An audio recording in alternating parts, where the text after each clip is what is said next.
வணக்கம். சற்று முன் கிடைக்கப்பெற்ற மிக முக்கியமான செய்தி ஒன்று வெளியாகியுள்ளது.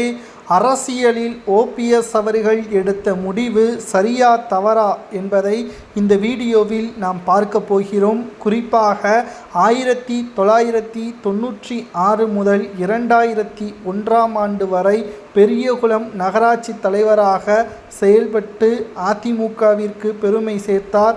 2001 ஆண்டு சட்டமன்ற தேர்தலில் பெரியகுளத்தில் வெற்றியடைந்து அமைச்சர் பதவியும் பெற்றார். கிட்டத்தட்ட 2001 ஆண்டு முதல் 2022 ஆண்டு, 2014 to 15 ஆண்டு, 2016 ஆண்டு ஆகிய காலகட்டங்களில் முதல்வராகவும், இடைக்காலத்தில் மறைந்த முன்னாள் முதல்வர் ஜெயலலிதா அவர்களால் முதல்வராகவும் தேர்வு செய்யப்பட்டார். ஓ பன்னீர்செல்வம் அவர்கள் 2017 முதல் 2021 ஆண்டு வரை துணை முதல்வராகவும் ஓ பன்னீர்செல்வம் அவர்கள் பொறுப்பில் இருந்துள்ளார். 2022 ஆண்டு அதிமுகவில் இருந்து எடப்பாடி பழனிசாமி அவர்களால் நீக்கப்பட்டார். 2024 ஆண்டு மக்களவை தேர்தலில் பாஜக ஆதரவுடன் ராமநாதபுரத்தில் போட்டியிட்டு 2வது இடம் பெற்றார். 2025 பாஜக கூட்டணியிலிருந்து அதிகாரப்பூர்வமாக விலகினார். தற்பொழுது திமுகவில் இணைந்துள்ளார்.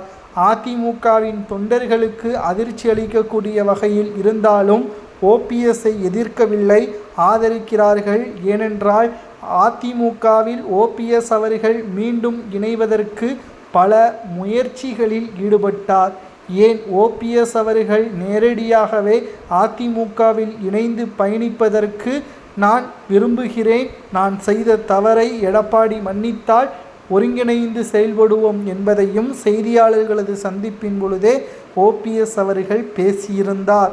ஆனால் எடப்பாடி பழனிசாமி அவர்களோ அதிமுகவில் இருந்து நீக்கப்பட்ட ஓபிஎஸ் அவர்கள் மீண்டும் அதிமுகவில் இணைப்பதற்கு வாய்ப்பே கிடையாது என்று தெரிவித்தார்.